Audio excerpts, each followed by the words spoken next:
पढ़िबा रोग है गोटे है स्वल्पकालीन रोग आ गोटे है अल्पकालीन रोग आ गोटे है दीर्घकालीन रोग। स्वल्पकालीन रोग कौन रे ना जो रोगटी आमको अल्प समय जमीक थंडा ज्वर काश झाड़ा यही रोग को आम कौन कहवा स्वल्पकालीन रोग बा एक्यूट डिजीज जोटा कि अल्प समय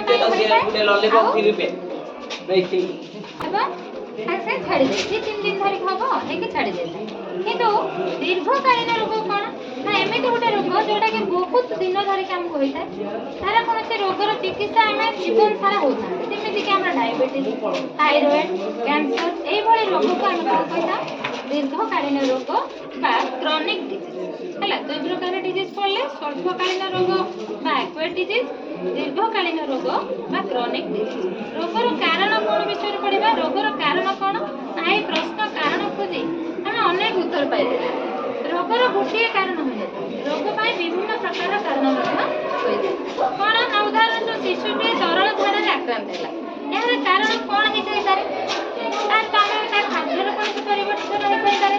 कौन पानीय जल एमती किसी ग्रहण कर कि पाखे कि खाଇବା ଶୋଷଣ प्रभावित कर कथा कहूँ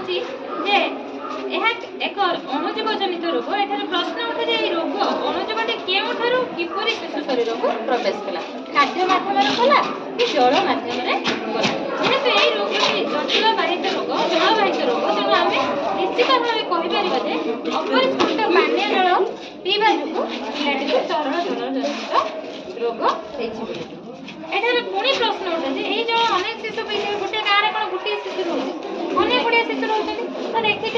कोरोना जिते कोरोना समय आम घर पाखर किसी लोक कोरोना होता आउ किसी लोक कोरोना होती आम मन प्रश्न आसीपे जे कोरोना तो आमको है आम घर धर 5 जन अच्छा 2 जन कहला आउ 3 जन कहीं ना न हबार कारण है रोग प्रतिरोधक शक्ति अधिक जो रोग प्रतिरोधक शक्ति अधिक थाए से रोगटा सहज हुए ना से गाँव में 50 जन शिशु थे 5 जन को डायरिया होती आउ 10 जन 50 जन 25 जन होना कहीं ना से पिलाମାନଙ୍କର रोग प्रतिरोधक शक्ति एत अधिक अच्छी से ये अणुजीव कौन क्षति करें जो